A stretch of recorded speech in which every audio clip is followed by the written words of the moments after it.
Welcome to Faith on Film with Isaac Hernandez and Holly McClure.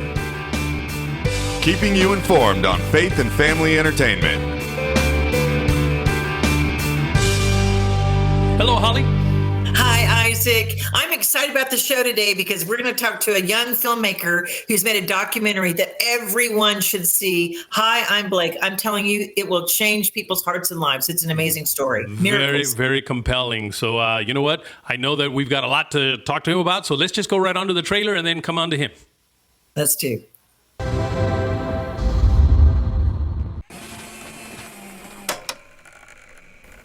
Who's that, Chelsea? Blake. All right. Blake is incredibly athletic. He was definitely more shy. Good morning. He is the most positive person I've ever met. Happy birthday to you. 8th grade, first day of school. Gymnastics has always been the one thing that he's really enjoyed. He's a level 9 and level 14 is Olympic. And he did that all the way up to his accident. A Texas gymnast is in a Fort Worth hospital after a terrible accident during training. His injuries were so bad, Blake Highland is now in a medically induced coma. A local teenager has been in a coma for nearly a week. The doctors told his parents he may never wake up. Doesn't matter what they say. What matters is what Blake does. You've painted a picture of where your son's going in life. And then, bam, it's over. How old are you, Blake? Is there something you're ready to give up on? It's gotten too hard? Well, to a young man who's proving the impossible is possible. Blake is improving faster than doctors had predicted. He will not ever be exactly who he was. It's teaching your child to walk again, talk again, think again. How's that fully restored? That's the sport. When you look at traumatic brain injury, you have over 1.7 million people that are affected each year. Brain injury is the silent epidemic. It's not discussed. Blake's willing to discuss it. I want to help other kids get through what I'm going through. He's like the son I never had. From the very beginning, they said that Blake would probably be not independent. Well, he's proved them wrong, every step of the way. People need hope for the future and hope right in this instant.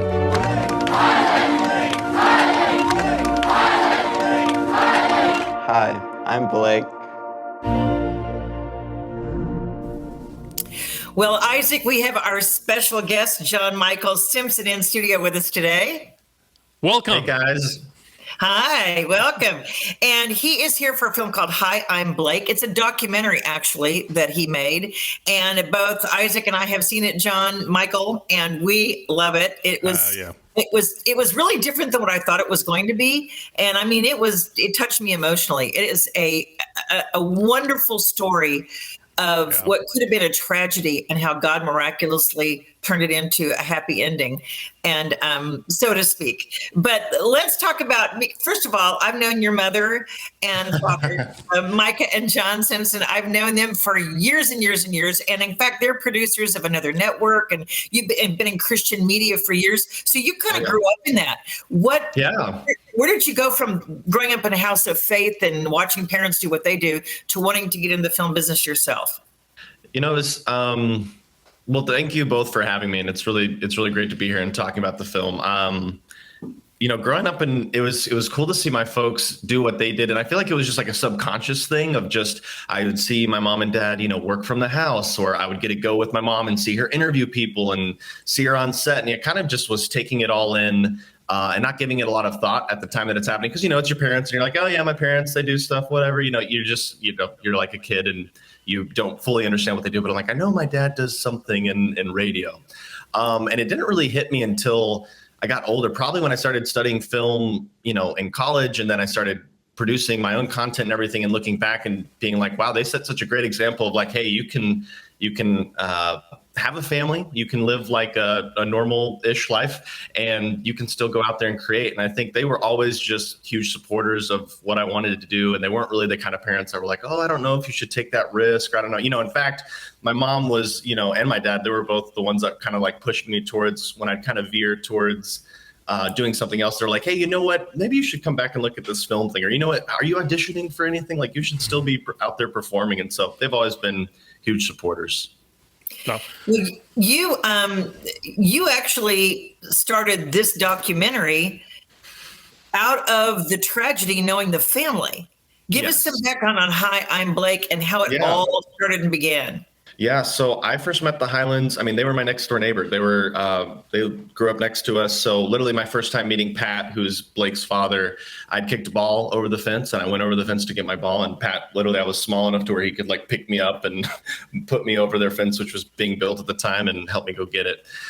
So we just had known them all our lives. Chelsea and I, their daughter, we went to school together. We were in the same grade. And Blake was always, he was the younger brother in the neighborhood, and we'd go run around the neighborhood, and he'd always be kind of like our little shadow toting behind us. So they moved away when Blake was in around 6th grade. And by that point, I had gone to college. And so when this accident had initially happened to Blake, it wrecked our community, and it obviously impacted us just because we loved and cared for them and wanted Blake to pull through. And, at first it was just a lot of checking in and making sure that they were okay and praying for Blake's recovery. And the thought of a documentary really wasn't there at all until they started posting about the amazing progress he was making. And it just so happened that at that time, there was a short film competition happening at UT where I was attending film school. And it was like a kind of a broad, topic where it was like, hey, tell a documentary of an inspiring story of someone overcoming great odds. And I couldn't think of a better person than Blake in the Highlands. So I picked up the phone, I called Pat, I said, hey, Pat, what do you think about this? There's this national competition. It was being put on by Participant Media at the time, between the top 100 film schools in the nation. And it was to make a 2-minute short doc. And I kind of explained it to him, and he said, John Michael, I think this would be a great idea. I think we could encourage a lot of people with the progress Blake's having. And they talked with Blake, and we were on board. So it started with the short film. And from there, we made the short film and ended up winning this competition. And then I just had that, when you just get one of those ideas where it's just like, it just keeps visiting your front doorstep or something. It's like a dog that won't go away from your house, or you're just like, what do you need? I just kept thinking about Blake over and over and his family. And I was like, I don't normally get hooked on something like this. Maybe there's more here. Maybe we could follow Blake's recovery a little more. And it just came like that, a piece at a time. I definitely hadn't made a feature documentary before. I'd made a lot of short content, but this was like, I was definitely just jumping in head first and really know what I was doing. And we kind of figured it out together. Okay. Give background of what happened to Blake before we talk then about the documentary, so that everyone understands what the story is about. Yes. So, Blake was a teen gymnast, and he was performing at a near Olympic level, is kind of like where his, quality of his athleticism. So he's doing this new trick. It's a really complicated trick. It's like this front full that involves a twist. And there was supposed to be padding down at the gym where Blake was performing this, but it just so happened that the padding had not been placed down. So as Blake's performing this move, he comes down, he's spinning, he's gaining a lot of momentum. His head hit the side and it hit the concrete with the force of a 60-mile-per-hour car crash, and it made him suffer a traumatic brain injury, is what it's called. Wow. And so he was put into a coma. He was given a 50% chance of survival, and the odds were really bleak in those initial hours. But thankfully, Blake went on to have a miraculous recovery. They were told, hey, when he wakes up, he might not be the same son you remember. He might be in a vegetative state the rest of his life. He might not be able to move his eyes. He might not be able to walk. He might not be able to talk. And slowly, and you get to see this in the film, Blake learned to do all those things. He learned to move his eyes. He learned to walk. He learned to talk. And in fact, you get to follow Blake not only gaining motor function, but getting back into school, becoming an incredible student. And there's a challenge there too. There's this reality that the family is having to learn how to paint a new picture for their lives that they don't really want to paint. They don't want to, it's a really tough pill to swallow when something like this happens to a family member. And so it's just as much about Blake. It's also just as much about his parents, and they're wrestling with that. And what do we do? And how do we paint this new picture together? And so, it's a really encouraging, uplifting story, but obviously it's one that's also full of very real, pain that they had to navigate together. Right. Now, I understand this took you 6 years to do this documentary, and I understand why, because, you're following that progress, which probably took him that long. Is that what you had intended from the minute you decided I'm going to do a full feature, or did you think, I'm just gonna tell the story up to, and then it just kept on going and going? What was your process on that? That is a great question. No, I did not think it was going to take 6 years. Truth be told, we didn't know. We were like, we didn't exactly know what end we were trying to get to. Initially, it was like, well, let's follow Blake's recovery. Let's understand his goals and let's see him, try to achieve those. But at first it was just like texting with the family and trying to understand when major moments would be happening. If there was like a big surgery on the books, or if there was going to be a big moment like Blake trying to go back to school. And so for a while it was, it wasn't grasping at straws, but it definitely wasn't like, okay, we're super zoned in on an ending here, until we got to sit down with Blake, and he kind of got to express some goals of like, hey, I want to go back to school again. I want to graduate. I want to have a family. And then when he kind of said those, I was like, well, we can track him going back to school. Let's let that be like our Mordor that we're seeing him get to. But it took a long time to kind of figure it out and find it. Well, at what point did you go, okay, I don't need to go to a 7th year? What was it that happened that you went, that's it, we've ended the story?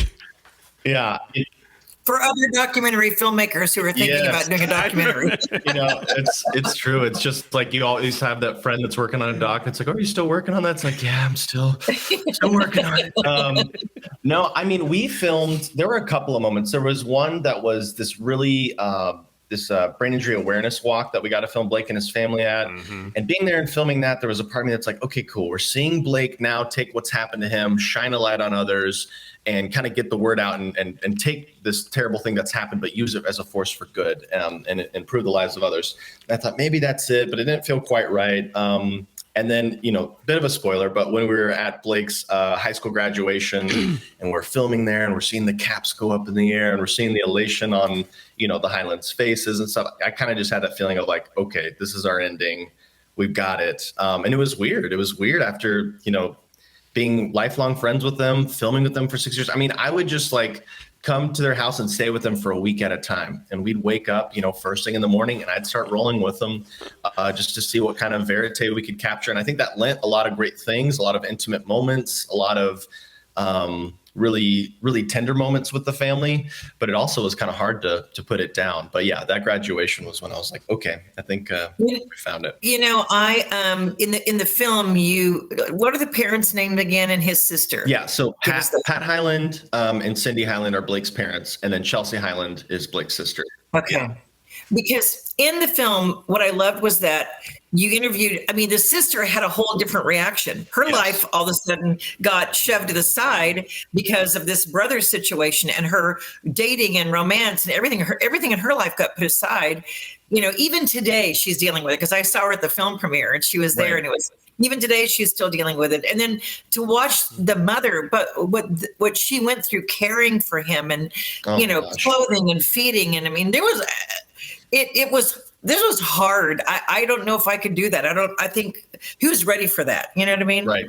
Right. No, I totally agree. I'm like, if this happened to me, I could only hope I would react the way that Pat and Cindy reacted and the family reacted. And Blake, what's crazy about Blake too, and what I feel like his superpower is in the film, because as far as like the people you're watching arc and everything, you're really seeing Pat and Cindy go on a little bit more of a journey in the film. And not that, of course, you're seeing Blake go on an enormous journey, but his acceptance and where he sits, it amazes me and it encourages me. Whenever I was in the thick of trying to figure out how to edit this, raise a little bit more money, build a little bit bigger team to help us finish this, like, what are we going to do? And when kind of things felt like hopeless, or felt, like, man, I really don't know the next step with the film, Blake was right there as an encouragement to me of like, look at what has been presented to him and look at how he's responding. He's joyful. He's content. He's not bitter. He wouldn't take this back. And I'm like, I don't think I would respond the same way, but yet here's an example of how I could. And I don't know. He really amazes me. Yeah. Yeah. You just brought something up that stirred a question in my mind here. You said when you were in editing, and it just made me think, wait a minute, if you did this for 6 years, you have got to have had hundreds and hundreds and hundreds of hours of content to all put together in 90 minutes. Wow. It was so hard. The first cut was 5.5 hours long. And I remember getting it and being like, I don't know what to cut. I got it to 5.5 hours. I don't know how to take this thing down at all. And thankfully, I met an amazing editor, Lee Rothenflew, who came on and opened up his facility. And so much of this, making this film, I really have to stress, was just generosity. The film was raised completely by donations. People like Lee came on for either very little rate or reduced rate, or they were just coming because they believed in the project, they believe in Blake and the film, and they wanted to help. And then eventually, as we raised money, we were able to really get those professional bells and whistles put on. But it was a labor of love for a long time. And yeah, it was a lot of me staring at a monitor until Lee came along and we took it from 5.5 hours and we got it down to 2.5. And then we're like, oh my gosh. And then once you get it down under 2, you're like, how are we going to lose 30 more minutes? But we got there. One of the scenes that, and I know it's kind of a spoiler, but it's not, but I mean, one of the scenes that was in there that really touched me, and I'm bringing it up because I think it's important, was when I think Blake asked his father if he had his gun, because he knew his father carried a gun. And his father said yes. And he took out an unloaded gun, of course, but he took it out. And didn't you say something? Tell that story, because that really impacted me, because it told Blake was alert and aware of where he was headed, and B, the father, what would that do to you? That was an emotional moment for me in this documentary. Yeah, that was, I remember, the interviews were interesting. We probably did 2 or 3 different master interviews with the family over the course of the 6 years. And that story that you're mentioning actually came out in one of my last interviews with Pat. We're at his home, and Pat kind of starts it off in the interview saying, I've always said Blake hasn't had a bad day in this whole experience, when there was one. And it was when Blake was in the hospital initially, and he had come out of his coma, and things were just starting to, he was just starting to learn how to regain motor function and things, but he didn't quite have it yet. So he wasn't really moving his eyes yet. He didn't have full control of his body. And Pat did carry at the time. Of course, he wasn't carrying in the hospital, and he didn't have a weapon with him, but they'd given him a toy gun. They'd given Blake this toy gun to help him work on his reflexes, to just like get him to pull his finger back and forth and just kind of increase the motor function there. So Blake asked for that toy gun, and Pat puts the toy gun in Blake's hand, and Blake held it up to his head. And as soon as Blake did that, Pat grabbed the gun from him and started praying with him and just encouraging his son of just like, hey, this is, not going to be your story. But I think that moment did go in later in the film too. I remember seeing it, not being really sure what to do with it. But I think the power of that moment helps you to see that Blake knew I think the desperation of the situation he was in, and he is a real human that's experiencing a full range of emotions of like, what's my life going to be like now? And that story probably, like Pat said, was Blake's one bad day of really, I think, just realizing the weight of what was going on and having some thoughts of, maybe it'd be better if. How old was he at that? How old was he? Blake was 14 at the time. Yeah. So. Can't imagine, but and I'm telling you, I sat down and would interview Blake, and I'd be like, "Hey, what's hard about this?" Or tell me. And after that moment, nothing. There's no darkness in Blake. There was nothing that, there wasn't anything we weren't hiding that was on the edit floor of him saying like, "Oh, this is really tough." It's just like he just turned a leaf, and I'm amazed. Yeah. Wow. What was kind of cool about that too is there was a lot of footage, I guess, that the family took, because I noticed in the documentary there seemed to be a lot of home video content, which just made it so cool. That was a treasure trove, finding that came maybe a couple years into the process. And it's kind of one of those things where you discover, it's like making a film. It's like building a house, and you're like, okay, I've got like my lumber over here, my bricks over here. And like when we found that, I was like, oh my gosh, this is like a treasure trove of stuff we can use to help get people into the moments of what it was like to just be raised in this family and be with this family. And we were able to kind of do some things of showing Blake growing up again, of here was him growing up as a toddler, and now kind of look at him relearning how to do that as an adult, and it made for some really powerful moments. So they did an incredible job just documenting their lives. John Michael, also you have worked with I think it's the Brain Injury Association and Ronald McDonald House. Yes. Tell how you guys work with them and how people may not realize it, but brain injuries are more common than I think people think. Yes. So brain injuries are known as the silent epidemic in America. They affect millions of people, but what's hard about brain injuries is obviously you can't always see it. It's not a physical trait like you might see with cancer or with some of these other major diseases where, it leaves a more visible kind of scar on the person. So raising awareness for brain injury is huge and is what kind of the family and the film aims to do, as well as just being an encouraging, inspiring story. There's a lot that needs to be done. Thankfully, Blake was in Texas where he had his brain injury, and there was certain legislation and things in place to help him have a really good recovery. But in other states, sometimes they'll treat it like a broken leg, and they say, hey, here's your 30 days of what you need to go and do rehab, and that's it, which is not the case. With brain injury, it's your whole life. You're recovering forever. So there's just a lot of work that needs to be done in some of those areas, and you kind of see in the film how Blake and his family become advocates for that.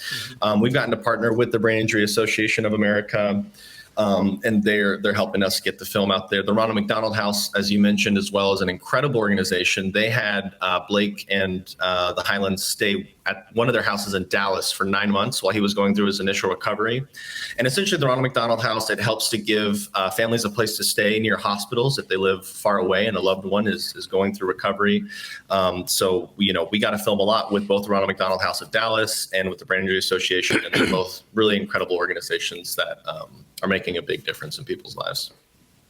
Okay, tell what you didn't get to put in the film, because I think what's important for people to know, he did, and it's not spoiling it, but he did graduate from high school. Yes. And even more. What else Yes. did he do? I know, it's so funny when we originally made it, we have the ending credits come up with like, Blake is now, doing this and that and such. And it's like, well, a lot of it's changed since then. So yeah, Blake just graduated from Texas Tech with honors. He made incredible grades. He is currently public speaking and doing stand-up and kind of using his story in a way as a motivational speech. And so he's getting to go around and do that for various organizations. And he's currently working at Biddy and Bo's Coffee in Waco, which is a coffee shop that helps employ people with various disabilities. And he likes to say that he loves to serve caffeine and smiles all day. So if you go to Biddy and Bo's in Waco, you'll find him there, and he'll chop it up with you. And jokes. He tells jokes. Oh, jokes. Oh, he loves jokes. Oh, yes. He does. Now, you're not done with the Hi, I'm Blake. Now, apparently, this is becoming an anthology. There's several more Hi, I Am other people coming around? Yes. You're not going to take 6 years for each one, though, are you? No, I can't. No, I don't think so. It was it was around this time a year or so ago that we got introduced to Chip and Joanna Gaines's new network called the Magnolia Network, and they picked up the film and they turned it into a documentary anthology series called the Hi, I'm series. And so, like Hi, I'm Holly or Hi, I'm Isaac, where we get to go and follow other people that have encouraging or inspirational stories. And we've gotten to do 2 other episodes since then. One was called Hi, I'm Sevi. And the other one that just released this past Veterans Day is Hi, I'm Travis Mills. And those are both on HBO Max, and really incredible people and really incredible stories. And yes, they did not take 6 years. Those we did all within a few months span of time. So pretty different. They're not necessarily tragic stories though that have a good inspirational ending, are they? Or are they all some kind of tragedy? No, they're like Sevi is an artist based in Houston. She's 17 years old and she's nonverbal and has Down syndrome. But she is one of the most collected abstract artists in America. She's got a 2-year wait list. Her work is really, really incredible. You should check her out. Her name is Sevi Marie Eicher. And then Travis was a veteran who was on his third deployment in Afghanistan when he did encounter an IED, and he became a quadriplegic. But he went on to have an incredible recovery, start this foundation called the Travis Mills Foundation that helps other veterans recover and have a place with their families to go and just kind of be a dad, be a mom, be a friend, and relax for a week. And so he's got a really, really amazing story as well. Well, for other filmmakers, I mean, you went from, I just kind of wanted to follow him for a while, and let's make a little small documentary, and let's make a picture documentary. And now you graduated, and now you're working with Chip and Gaines. I mean, my gosh, Joanna, that's like, people are like, wow, Magnolia, that's pretty big. Yeah, I mean, are you excited where God's taking your career? I'm so thankful. I mean, I would have, if you would have told me that this is where it would have all ended up, I wouldn't have believed you. 10 years ago is about when I started filming with Blake. It was 2014. And Hayam Sevi just got nominated for an Emmy this past December, and we were at the Emmys, the Children and Family Emmys. And I'm just sitting there looking around, and I'm like, how did we get from telling Blake's story to being here? This is incredible. So no, I'm absolutely thankful. I would have never have known that it would have led to this. When I'm sitting down with the president of Discovery, and she's like, hey, what do you think about telling some more stories and us turning this into a series? It was just another one of those moments where my jaw is just on the floor of just like, I could have never predicted all this. This is so beyond me. And so I know I'm very thankful. I'm very excited to be doing this. I love telling stories. I love getting to sit down with someone and interview them and get to be brought into their world. And telling documentaries and filmmaking is so incredible because you get to become a student. You get to become a student of different people, different backgrounds, different stories, and it's the best job in the world. And tell who you were sitting at the table with, or I'll put it this way, tell who your film was up against and who won, because you were in pretty good company. We were in good company, yes. So there was a documentary on Charles Schultz, the creator of Peanuts and Charlie Brown, and it was created by Brian Grazer and Ron Howard, and they ended up winning the category, which I was hard to argue with. So. Oh my gosh! Well, for people lose to the best, yeah. For people that want to watch Hi, I'm Blake and more of your works, how can they get in touch with you? How can they follow you? Where can they see this? Yes, so Hi, I'm Blake. You can go to hiamblake.com. It's available anywhere you rent or buy your films. So Apple, Amazon, anywhere you like to get your films, you'll find it. Or you can just go to our website, hiamblake.com. For a list of any other work you'd like to see of mine, you can go to my website. It's just johnmichaelsimpson.com. Well, John Michael, thank you. People, you have to go see Hi, I'm Blake. Isaac and I both agree. It's not what you think. It takes you beyond just, it's about a boy and what he went through and all that. Honestly, you see God's miracles all through it. You really do. It's a very inspiring story. Yeah. So thank you for making it, John Michael, and thanks for being with us today. Yeah. Well, thank you so much for having me and letting me ramble and talk about what I love, and I really appreciate it. Well, I hope you inspire other filmmakers, Yes. Oh, yeah. Thank you. I hope so, too. Anyone can do it. Just grab a camera and start filming. For 6 years. For 6 years. God bless you. Thank you. Write to us at faithonfilmtv@gmail.com. That's faithonfilmtv@gmail.com. Follow us on Facebook, Instagram, and Twitter at Faith on Film TV. Also, go to our YouTube channel, Faith on Film TV, and hit the subscribe button and the bell for notifications on our latest Faith on Film shows.